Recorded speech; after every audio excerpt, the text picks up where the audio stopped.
Let's talk about how to overcome fear by having a sound mind based on 2 Timothy chapter 1 verse 7. God has not given you the spirit of fear, but of power, of love, and of a sound mind. We've dealt with power and love.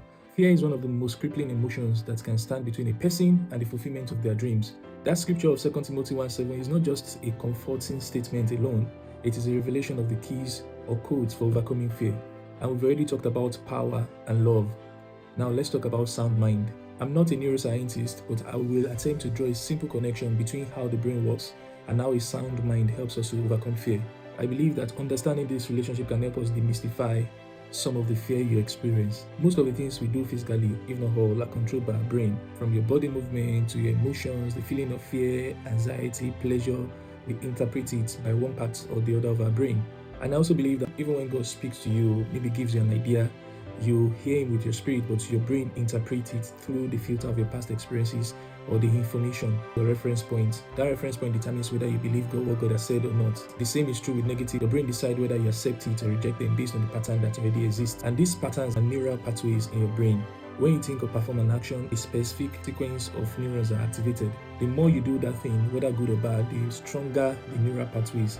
And that is how habits are formed by repetition. For instance, the first time you are driving, you are probably very conscious and very careful, but it gets to a point of mastery that you can now drive even without knowing you are driving.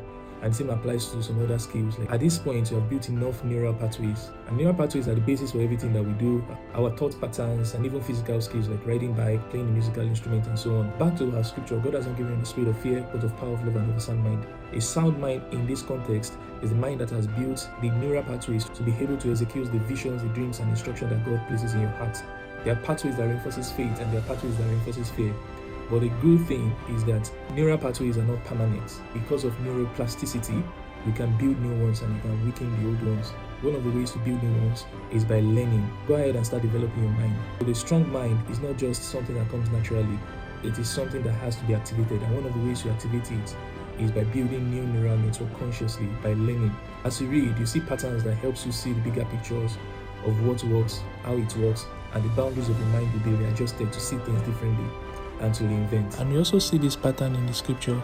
For instance, God told Abraham that as far as your eyes can see, and God told him to look at the stars, helping him build new neural pathways to the promises that he has given him. And when the children of Israel were going to the promised land, they sent spies ahead of them to spy the promised land, but in this context, to build neural pathways to the promise that God is giving to them. The people that were able to establish this neural pathway were able to have faith for it. That's Joshua and Caleb, while the rest could not enter because of their unbelief. Tomorrow I will continue on neuroscience of fear and what you should know about some parts of your brain, such as the amygdala cortex. Once again, I'm not a neuroscientist.